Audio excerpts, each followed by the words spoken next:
नमस्कार। आज हम एक बहुत ही छोटी लेकिन दिल को छू लेने वाली कहानी पर थोड़ी गहराई से बात करेंगे। शीर्षक है अदना आइसक्रीम, अनमोल टिप। हमारे पास स्रोत के तौर पर कहानी का यही पाठ है, एक छोटा सा किस्सा, पर इसमें भावनाएं और सोचने वाली बातें काफ़ी हैं। आज हमारा मकसद यही है कि इस ऊपर से सीधी साधी लगने वाली कहानी के गहरे अर्थों को समझें, इसकी जो भावनात्मक परतें हैं उन्हें खोलें। हम देखेंगे कि कैसे रोज की एक छोटी सी घटना भी मानवीय व्यवहार और हमारे सोचने के तरीके के बारे में बहुत कुछ बता सकती है। तो चलिए इस कहानी में उतरते हैं। कहानी हमें ले जाती है एक होटल की कॉफी शॉप में। सोचिए, एक 10 साल का लड़का दुकान में आता है। जमाना शायद थोड़ा पुराना है, जब केसर बादाम आइसक्रीम जैसी चीजें आज जितनी महंगी नहीं थी, पर हाँ, एक बच्चे के लिए तो खास ही होंगी। लड़का एक खाली मेज देखकर बैठ जाता है। तभी एक वेट्रेस आती है और उसके सामने पानी का ग्लास रखती है। एक सामान्य सी शुरुआत है ना। लड़का वेट्रेस से पूछता है, शायद थोड़ी झिझक के साथ, केसर बादाम आइसक्रीम कितने की है? वेट्रेस सपाट सा जवाब देती है, 50 सेंट। अब लड़का अपनी जेब में हाथ डालता है। हम सोच सकते हैं कि वो कैसे सिक्के महसूस कर रहा होगा, गिन रहा होगा शायद ध्यान से। कुछ पल बाद वो फिर पूछता है, और एक सादी आइसक्रीम कितने की है? यहाँ कहानी में थोड़ा तनाव आता है। हमें बताया गया है कि दुकान में भीड़ थी, लोग टेबल खाली होने का इंतजार कर रहे थे। जाहिर है वेट्रेस पर काम का दबाव था और शायद वो थोड़ी अधीर हो रही थी।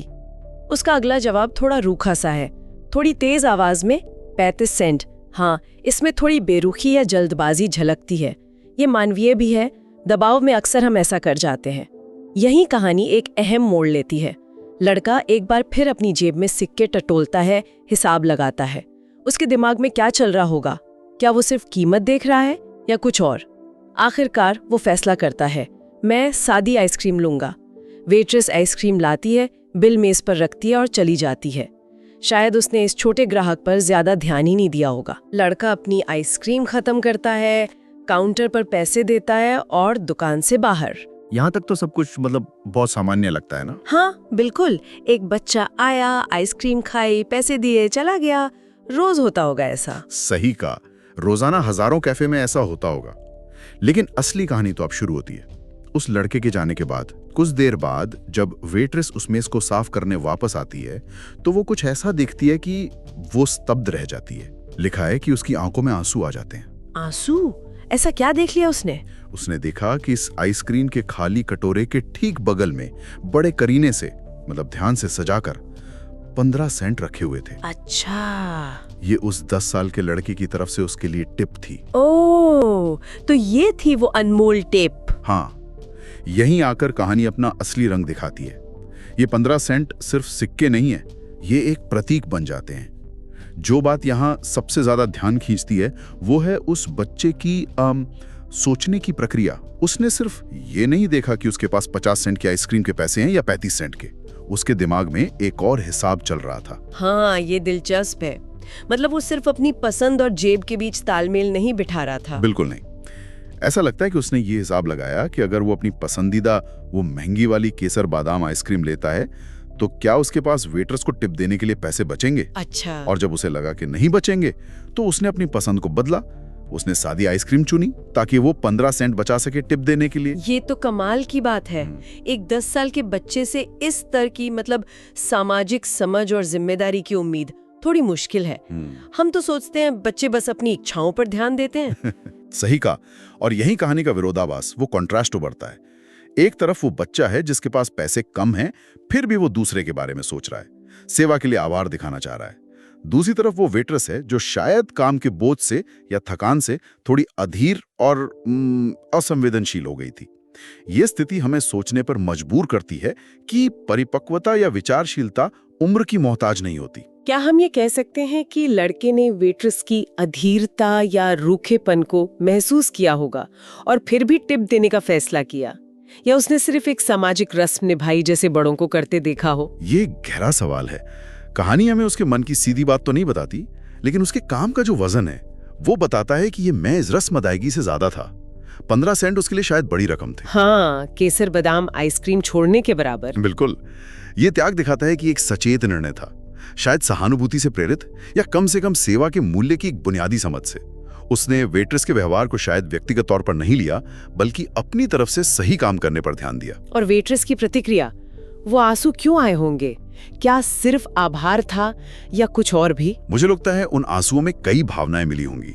निश्चित रूप से आभार तो होगा ही, एक छोटे बच्चे से मिली इस अनपेक्षित उदारता के लिए, लेकिन शायद उसे ज्यादा गहरा एहसास अपराध बोध का रहा होगा, पछतावे का। उसे अपना रूखा व्यवहार याद आया होगा। हाँ बिल्कुल, अपनी अधीरता। उसे शायद शर्मिंदगी महसूस हुई होगी कि उसने उस बच्चे को उसकी बाहरी स्थिति या उम्र के आधार पर गलत आंका। हाँ, ये संभव है। उसे शायद लगा होगा कि जिस ग्राहक को उसने महत्वहीन समझा, वो असल में कितना बड़ा दिल रखता था। बिल्कुल, और यहीं वो 15 सेंट अनमोल बन जाते हैं। उनकी कीमत पैसों में नहीं, बल्कि नैतिक और भावनात्मक है। वो सिक्के उस लड़के के चरित्र, उसकी सोच, उसके त्याग का सबूत थे। वो इस बात का सबूत थे कि अच्छाई और विचारशीलता सबसे अप्रत्याशित जगहों से भी आ सकती है। उन आंसुओं में शायद अपनी धारणा के टूटने का भाव भी शामिल रहा होगा। तो अगर हम इस कहानी से मुख्य सबक निकालने की कोशिश करें तो वो क्या होंगे? अक्सर ऐसी कहानियों से जुड़े कुछ आम नैतिक संदेश होते हैं, जैसे उदारता जरूरी है वगैरह। क्या हम उससे आगे जा सकते हैं? जरूर। पहला स्तर तो वही है जो आपने कहा, उदारता का संबंध जेब की गहराई से नहीं, दिल की विशालता से होता है। लड़के के पास कम पैसे थे, फिर भी उसने देने का रास्ता निकाला। दूसरा, छोटे कर्मों का बड़ा प्रभाव। 15 सेंट ने वेट्रेस की दुनिया शायद कुछ पल के लिए हिला दी होगी। लेकिन अगर हम थोड़ा और गहरा उतरें। हाँ, वही मैं जानना चाहती हूँ। इस गहराई में उतरने का मतलब ही यही है कि सतह के नीचे क्या है। तो तीसरी बात है जजमेंट, मतलब निर्णय लेने की हमारी प्रवृत्ति। वेट्रेस ने शायद लड़के को देखकर, उसके सवाल सुनकर या दुकान की भीड़ देखकर तुरंत कोई राय बना ली होगी।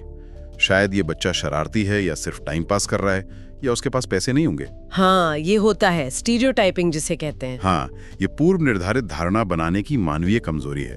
कहानी दिखाती है कि पहली छाप कितनी भ्रामक हो सकती है। और ये सिर्फ वेट्रेस की बात नहीं, हम सब ऐसा करते हैं ना। लोगों को उनके कपड़ों, उनकी बातों, उनकी सामाजिक स्थिति के आधार पर बहुत जल्दी आंक लेते हैं। निश्चित रूप से इसे मनोविज्ञान में फंडामेंटल एट्रीब्यूशन एरर से भी जोड़कर देख सकते हैं। हम दूसरों के व्यवहार को उनकी अंदरूनी शख्सियत का हिस्सा मान लेते हैं। जैसे वेट्रेस शायद लड़के को कंजूस समझ लेती, जबकि अपने व्यवहार को बाहरी परिस्थितियों का नतीजा बताते हैं। जैसे वेट्रेस अपनी अधीरता को काम के दबाव का नतीजा मान सकती है। ये कहानी इस पर सवाल उठाती है। ये दिलचस्प कोण है।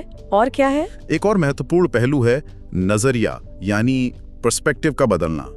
सोचिए, लड़के के जाने से पहले वेट्रेस के लिए वो मेज, वो खाली कटोरा क्या था? शायद बस एक और काम, एक और गंदगी जिसे साफ करना है। हाँ, लेकिन उन 15 सेंट को देखने के बाद वही मेज, वही कटोरा एक भावनात्मक अनुभव का केंद्र बन गया। पूरी स्थिति का मतलब ही बदल गया। सही बात है। जानकारी के एक छोटे से टुकड़े ने टिप के रूप में पूरे परिदृश्य को कैसे बदल दिया। इससे ये भी समझ आता है कि हमारी वास्तविकता अक्सर अधूरी जानकारी पर आधारित होती है। बिल्कुल, हम अक्सर चीजों को उनके पूरे संदर्भ में नहीं देखते। वेट्रेस को लड़के का आंतरिक संघर्ष नहीं पता था। केसर, बादाम बनाम सादी आइसक्रीम, टिप देने की इच्छा, उसे सिर्फ बाहरी व्यवहार दिखा। जब उसे टिप के रूप में संदर्भ का एक महत्वपूर्ण टुकड़ा मिला तो उसकी समझ पूरी तरह बदल गई। यह हमें सिखाता है कि किसी भी स्थिति या व्यक्ति के बारे में निष्कर्ष पर पहुंचने से पहले हमें कितनी सावधानी बरतनी चाहिए। क्या हम लड़के के कार्य को सिर्फ उदारता कहें या इसमें आत्मसम्मान का भी कोई तत्व था? मतलब शायद वो टिप न दे पाने की शर्मिंदगी से बचना चाहता था। ये भी एक संभावित व्याख्या है, और शायद वास्तविकता में कई प्रेरणाएं एक साथ काम करती हैं। हो सकता है उसे सिखाया गया हो कि सेवा के लिए टिप देना अच्छी बात है, और वो उस सामाजिक अपेक्षा पर खरा उतरना चाहता हो।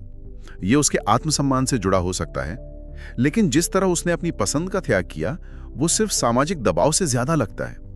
उसमें एक सक्रिय चुनाव, एक नैतिक निर्णय शामिल दिखता है। ये सिर्फ शर्म से बचने के लिए नहीं, बल्कि सही काम करने की इच्छा से प्रेरित ज्यादा लगता है। ये कहानी निर्णय लेने की प्रक्रिया पर भी रोशनी डालती है ना? लड़के ने एक छोटा लेकिन जटिल आर्थिक और नैतिक निर्णय लिया।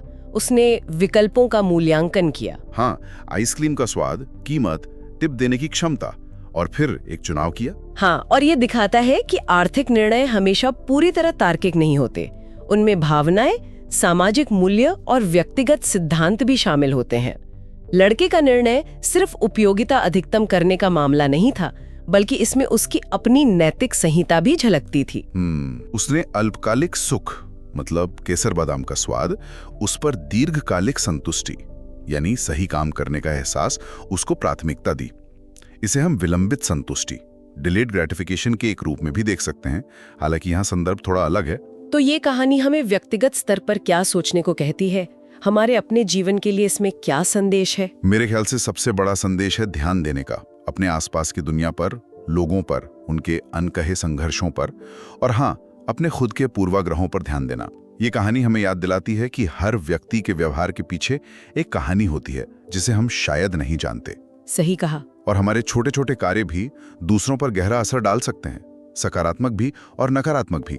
वेट्रेस की शुरुआती बेरुखी ने लड़के को कैसा महसूस कराया होगा हम नहीं जानते, पर लड़के की उदारता ने वेट्रेस को जरूर बदल दिया। और शायद ये भी कि सहानुभूति सिर्फ महसूस करने की चीज नहीं, बल्कि उसे अमल में लाने की चीज है।